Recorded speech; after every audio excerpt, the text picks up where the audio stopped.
Can y'all hear me?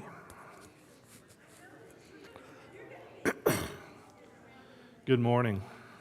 Come on in.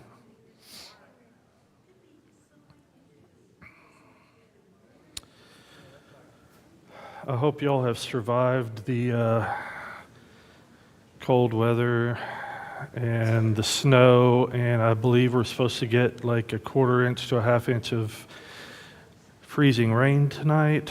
So I don't know about you, but I'm very ready for spring to roll around. I'll apologize up front. I've had bronchitis for about, it started around Christmas Eve. Haven't got rid of it yet. So if I go into a little bit of a coughing fit in the middle of this, I'm not contagious. I'm just annoyed. So bear with me. There's a number of people on the prayer list. One in particular, Gary Turner, had a stroke, I guess Friday. Gary Turner. And so we'll keep him in our prayers for full recovery. And is there anyone else we need to be praying for? There was an email this morning that said that Gary was doing really well. Yeah, he's doing well considering what's going on. Yeah. He's going to have some struggles, dizziness and walking and all that stuff for a little bit, but he's doing pretty well. Kathy's with him, yeah.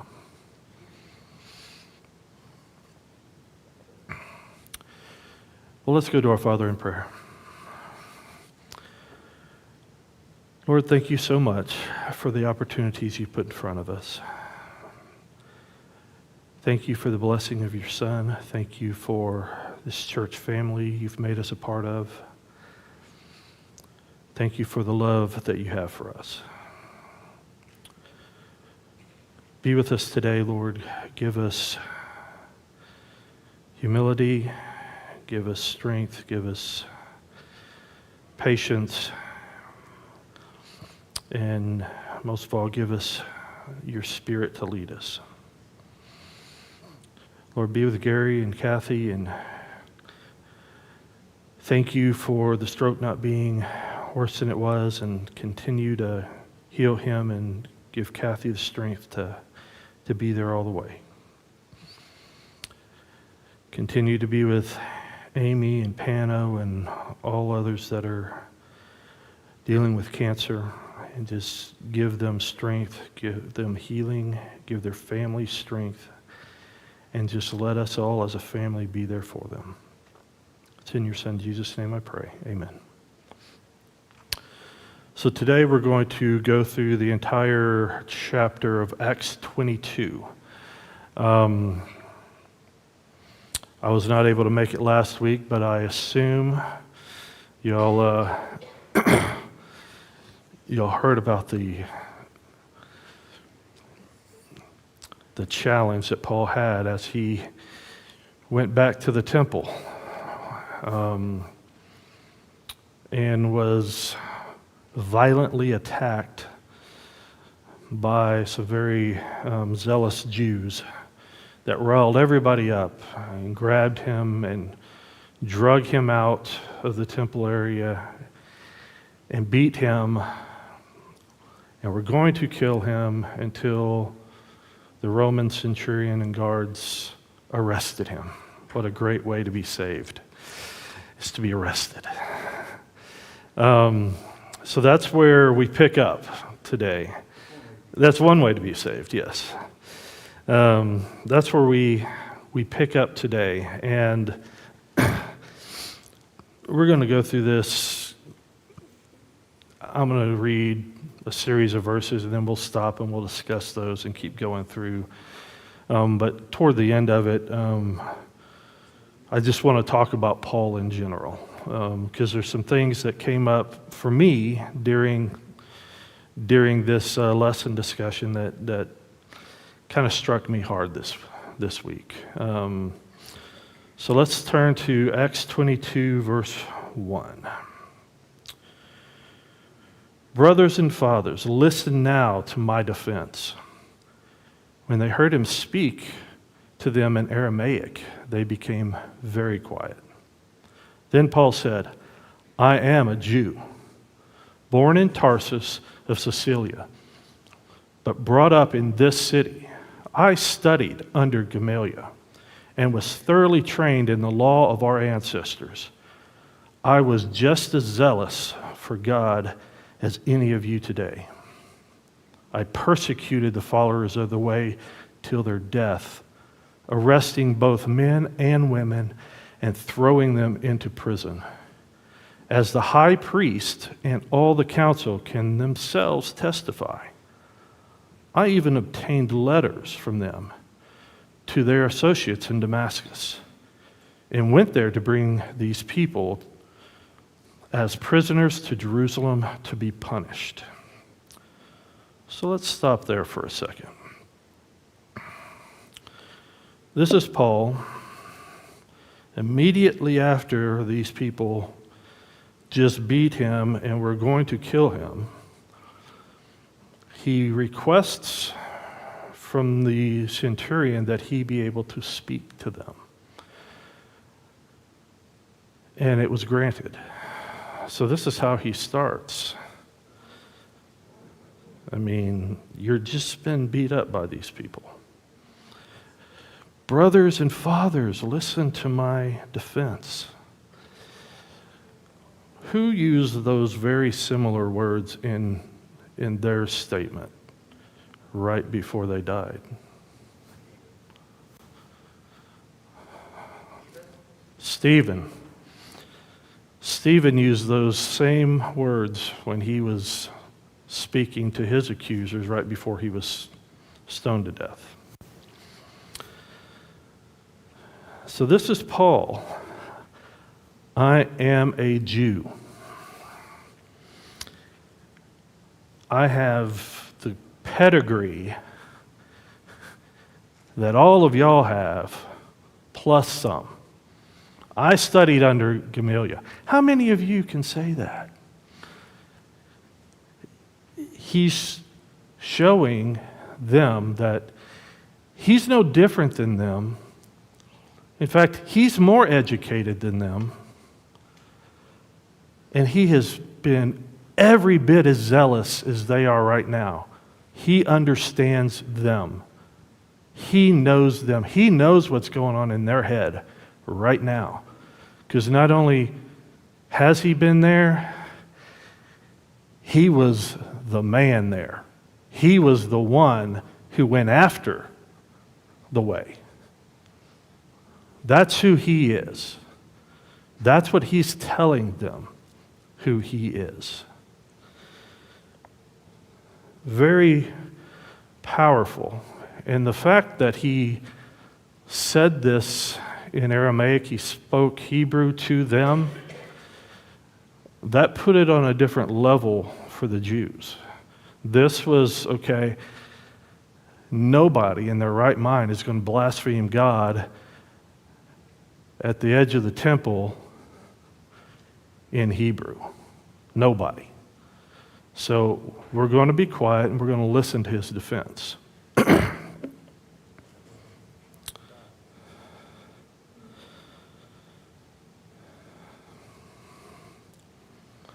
We continue in verse 6. About noon, as I came near Damascus, suddenly a bright light from heaven flashed around me.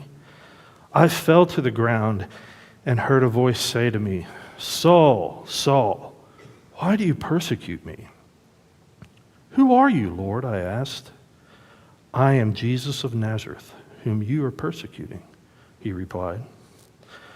My companions saw the light, but did not hear or did not understand the voice of him who was speaking to me. What shall I do, Lord? I asked. Get up, the Lord said, and go to into Damascus. There you will be told all that you have been assigned to do. My companions led me by the hand into Damascus because the brilliance of the light had blinded me. A man named Ananias came to see me. He was a devout observer of the law and highly respected by the Jews living there. He stood beside me and said, 'Brother Saul, receive your sight.'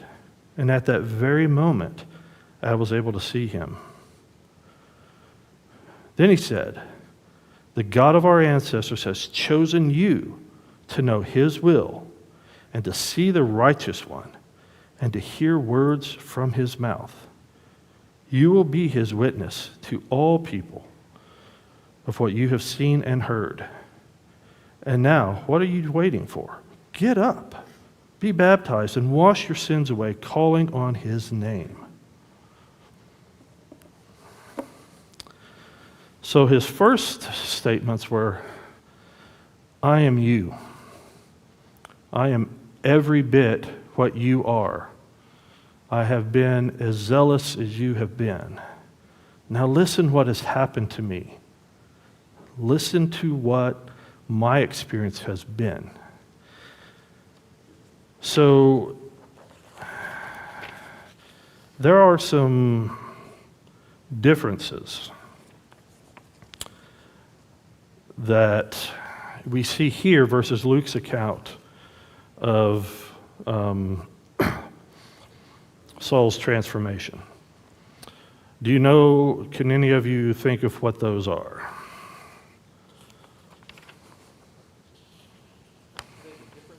Yeah, there's some differences in the accounts. Isn't this one from Paul's point of view? This is Paul's point of view. That's the first one.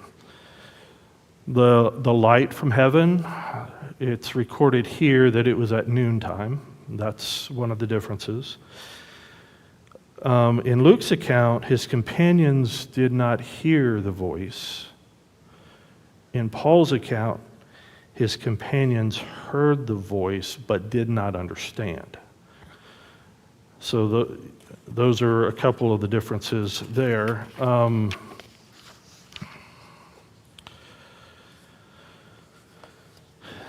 Paul also tells us his response to the voice was, "What shall I do, Lord?" He asked the question, "What shall I do?" And then the baptism was for the washing away of sins.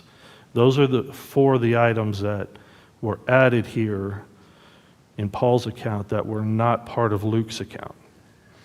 Paul does leave out a couple of things. Paul doesn't talk about the duration of his blindness, whereas Luke does.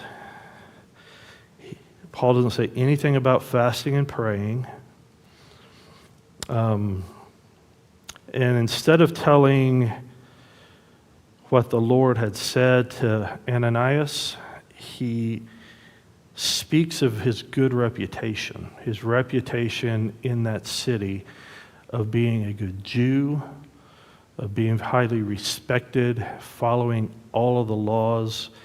And it's pretty obvious why. He's telling the people that are accusing him of whatever they're accusing him of, that highly respected Jews came to me as part of God's plan and have told me what to do.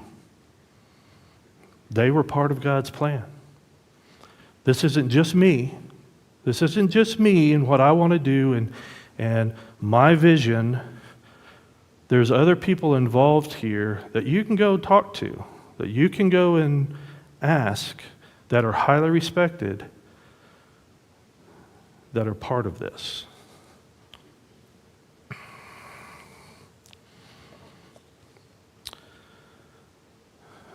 So if you were the crowd right now,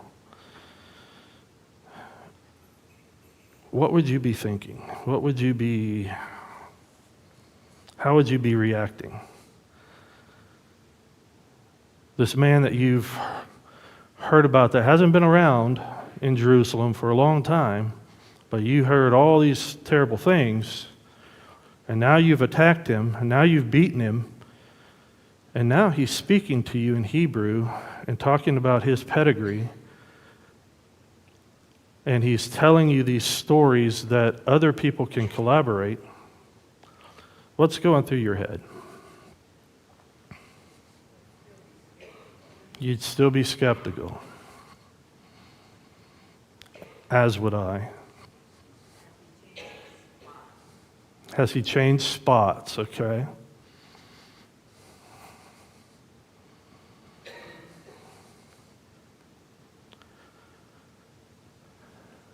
I'm a little cynical in general sometimes. Part of my job is to not take people at their word. It's to make sure they're doing what they're really saying they're doing. So I have my own issues.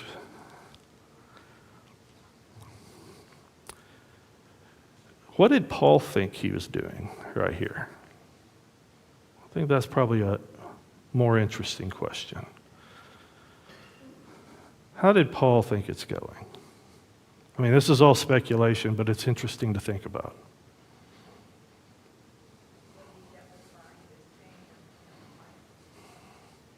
Okay.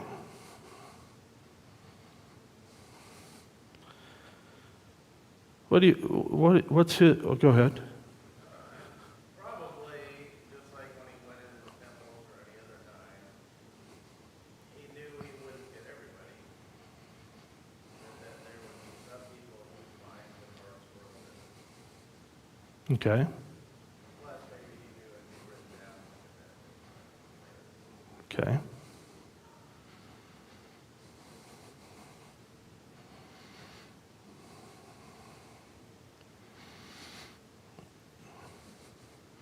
And I'll talk about this a little bit later, but Paul wanted to go to Jerusalem originally. He did go to Jerusalem, and we'll talk a little bit about that here in a second, but I think in Paul's mind, and I don't understand it all, but I think he believes he is uniquely qualified in every way to convince these people of the way. He's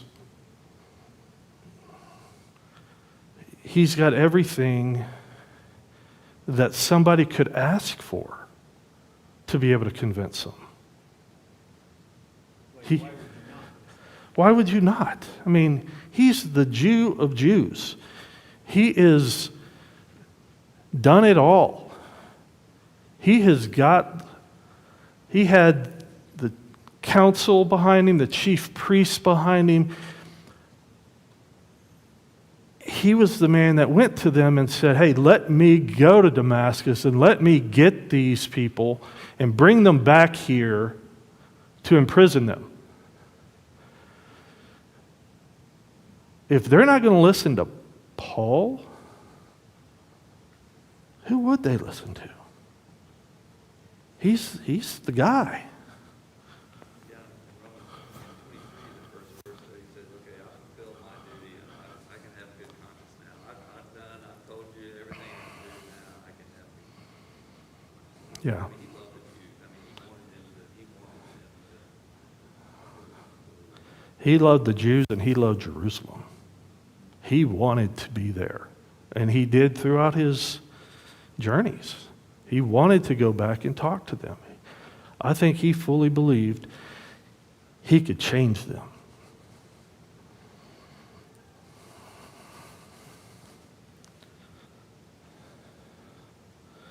But I also don't think he's naive. And we'll get to that here in a second. the history of the Jews, they've never believed. Yeah, exactly.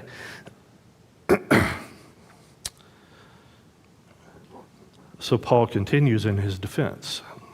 Verse 17. When I returned to Jerusalem and was praying at the temple, I fell into a trance. I saw the Lord speak to me. Quick, he said, leave Jerusalem immediately, because the people here will not accept your testimony about me. Lord, I replied, these people know that I went from one synagogue to another to imprison and beat those who believe in you. And when the blood of your martyr Stephen was shed, I stood there giving my approval and guarding the clothes of those who were killing him. Then the Lord said to me, go, I will send you far away to the Gentiles. He believed they would listen.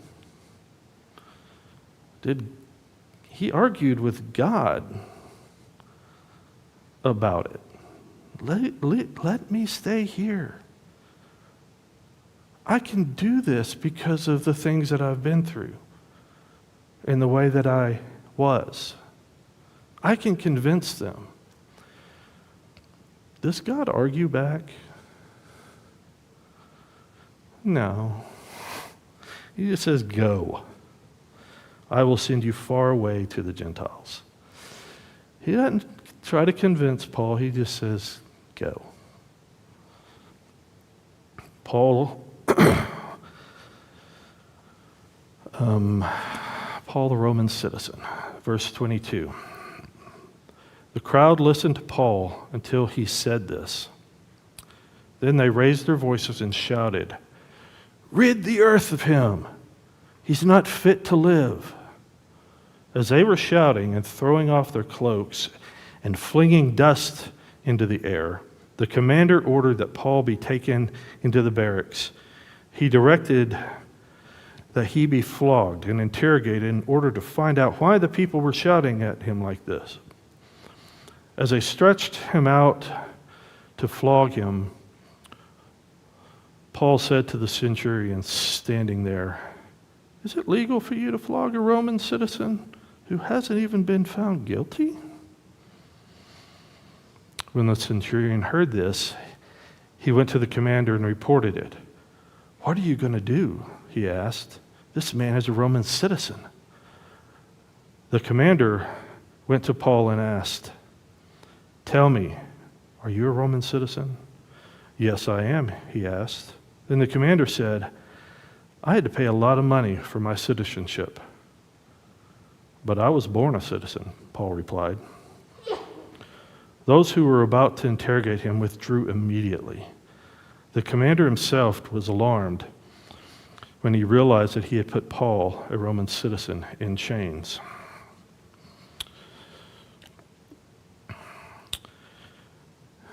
I didn't really understand this most of my life, about the whole Roman aspect and the Jews and why in the world he would be scared that he'd put Paul in chains. But the reality is, whatever they did to a Roman citizen that was outside of a conviction, it could happen to them. So if they put Paul in chains and flogged him, the same thing would happen to the people that did it, because he was not put on trial. That was their right as a Roman citizen. It's interesting that the guard or the commander bought his citizenship. You could buy your citizenship for a hefty fee. And the commentary that I was reading through, the wife of, I'm going blank.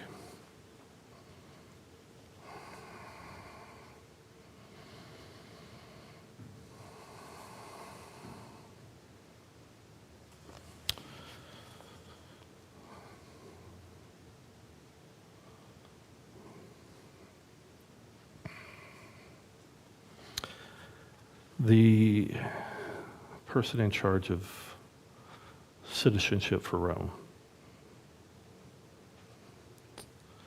I'm going blank, but his wife was actually, history says his wife was actually selling citizenship behind his back for for cheaper. And she was also having an affair on him and all this stuff. So there's this weird citizenship debacle, if you will, in this time. And so the commander is saying, how'd you get your citizenship? Did you get it from her? Did you get it from a cheap way? I paid a lot for this. And Paul's response is, I was born this way. And when the commander heard that, that put a fear into him. Because anything that he has done to Paul up till now, Paul could legally ask that the exact same thing happen to this commander. And it would happen. So if this man flogged him, if this man put him in chains, locked him up, this same thing could happen to this commander. So Paul's playing an interesting game here. Speaking to the Jews, he's the Jew of all Jews. Speaking to the Romans, I'm the citizen that you can't do anything to. He's got both sides of this card, and he's thought this out.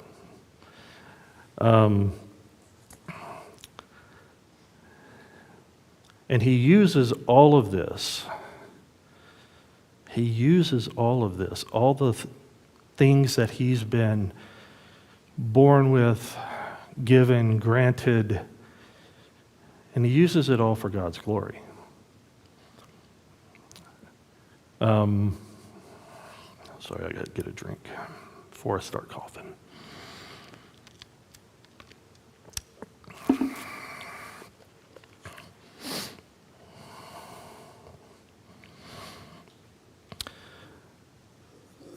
So the citizens had already beaten him before the guards got involved. So now he's asked to speak to them. Now they go into another frenzy. What was it that put them into that second frenzy? The Jews, they would not believe that God would bring the Gentiles. They believed God was acting Paul. But that is why Paul gave the defense of here's what Jesus said to me, let me stay here. He said, I said, yeah. I said, well, I'm ready to Gentiles. There's a big difference between Jews and Gentiles. I thought it was interesting when I was reading through some of the commentaries. One of them kind of was like, well, if they hadn't gone into a frenzy, would he have, offered an invitation or that kind of thing? I'm of the opinion that Paul knew exactly what would happen when he mentioned the Gentiles. He's going to tell the truth. He's not trying to inflame anybody, but he's going to tell the truth. He's Paul. He knows exactly what they're thinking. He was them. As soon as he tells them that he was told by God Almighty to go to the Gentiles and teach them about God, that was it. They tore off their clothes, threw dust in the air.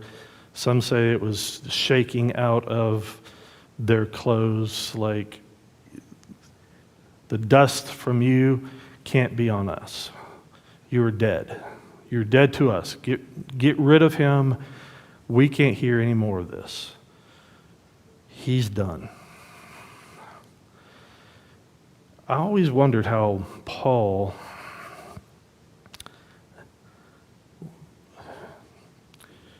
he felt about that, because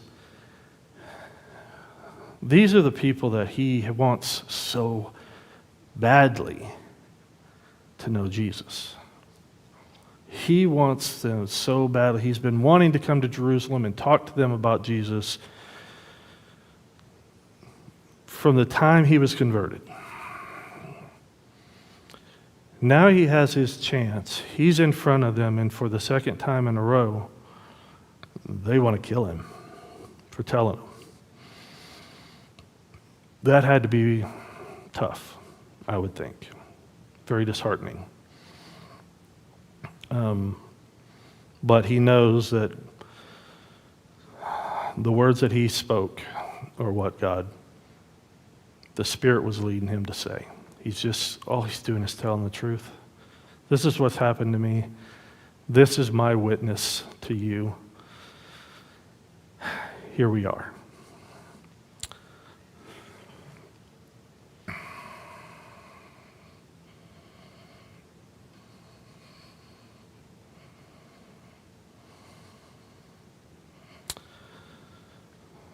Verse 30. The commander wanted to find out exactly why Paul was being accused by the Jews. So the next day, he released him and ordered the chief priest and the members of the Sanhedrin to assemble. Then he brought Paul and had him stand before them. So this commander, he's in a pretty tight pickle, isn't he? His task is to keep peace in Jerusalem. Twice in the same day, caused by the same man, he has riots. The first time he tried to get information, from the crowd, it says that one would say one thing and one would say another thing. So he couldn't get a real read on what's happening, and they were all frantic and crazy and trying to kill him, beating him to death. The second time he tries, he's going to flog him. And now he's scared because he put in chains a man that was a Roman citizen. But he still has the same dilemma. He can't let this go. More riots are going to happen. He's got to find out what crime this man committed, to figure out how to deal with it, to stop the riots before he gets in trouble. This man's in a tough spot. And I think next week's lesson is going to deal with the rest of this. But that commander I would not want to be in his shoes. There are some things that I started thinking about when reading through this about Paul in general. There are a lot of people in the Bible that when you read their story, you can relate to them. You can I can see that. I can see me in that situation. I can understand why he did this or why he did that. For me, Paul is not one of them. He's got something that I don't have. And this isn't after his conversion. This is his whole life. This is a man knew exactly what he believed all the time, to a point that he was willing to go and kill Christians, to a point afterwards that he was willing to die to tell them about Christ. This is a man who doesn't necessarily think logically. He is passionate about Christ. That's it. He loves God. He loves Christ. That's it. Who cares about the rest of the world and my job and my this and my that? It's all about Christ. I sometimes struggle with that. I can't relate necessarily to this. But what I find very what I saw that I think is very cool, and I know this stuff, but it doesn't pop out at me sometimes.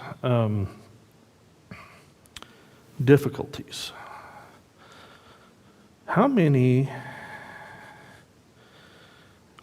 What do Ephesians, Philippians, Colossians, and Philemon have in common?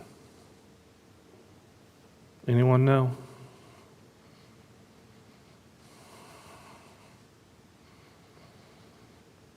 These are all books of the Bible that Paul wrote while in prison. While in prison. Now, knowing his personality and his gung-ho and his I want to be in front of people and talking to them, and how many of you think he sat down on the side of the road and wanted to be an author?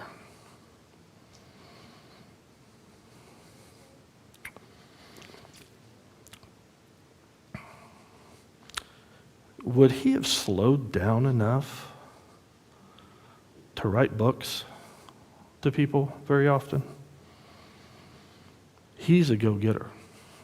He's a guy that is passionate about getting in front of your face, Joe, and telling you about Christ. But he got thrown in jail. Now, there's a lot of people that would say, oh, why would you put Paul in jail? God has a reason. Maybe it's so that we could sit here and read Ephesians, Philippians, Colossians, and Philemon.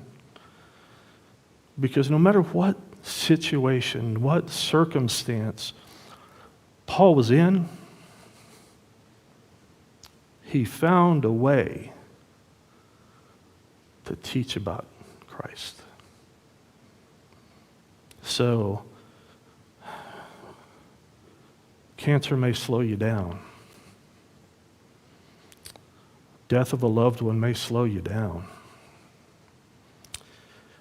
Hard times financially, loss of a job, whatever the case may be.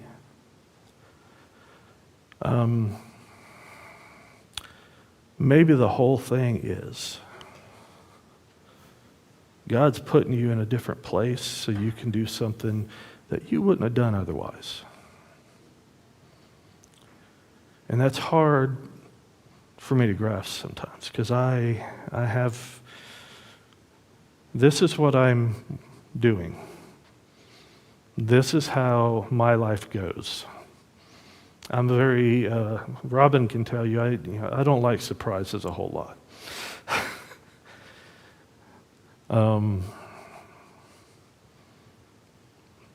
Paul did whatever it took, no matter what his circumstance was, to tell others about Christ. And that is a huge lesson for me. Huge lesson for me.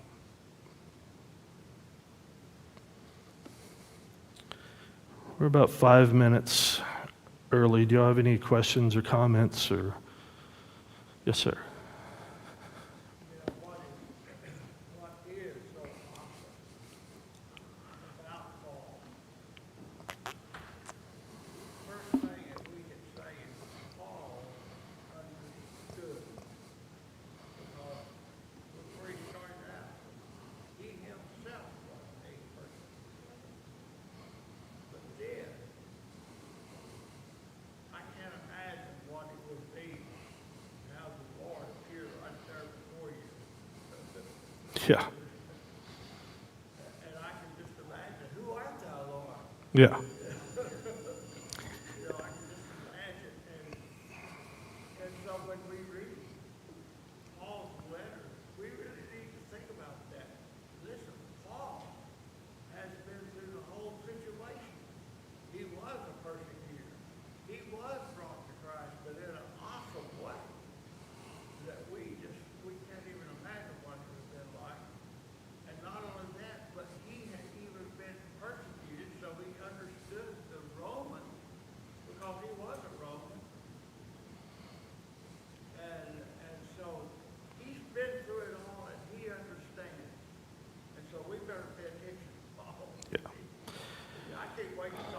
Yeah, yeah. And what surprises me, what gets me, if I had a total different opinion of a major hot button topic in the churches of Christ, and I believed that God had told me this is the right way to do it, this is what you should do, I could stand up here and I could tell you that my dad's a preacher, my granddad's a preacher, my other granddad was a preacher, one of them was a missionary, one of them ran a children's home. My Uncle Cecil wrote Christian books that the church has used for many, many years. I grew up in the church, Jim. You're wrong about this. How would that go over? Doesn't matter what my pedigree is at that point, does it? What he had to go through, the commitment he had in this, to do this, and the desire he had to do this is amazing. He loved those people so much that it didn't matter what happened to him. He was going to do it. Because maybe just one might believe. Thank you all very much. Yeah. As an application to us for this, maybe I encourage you to read the 8th chapter of Romans this week. Consider our class this morning, and I think you've done a very good job. Thank you. And think about, you talk about Paul's life. He talks about our life in Romans chapter 8. Mhm. So you can see where his heart was and where his love was. Yeah. Romans chapter 8. Romans 8. Okay. Thank you.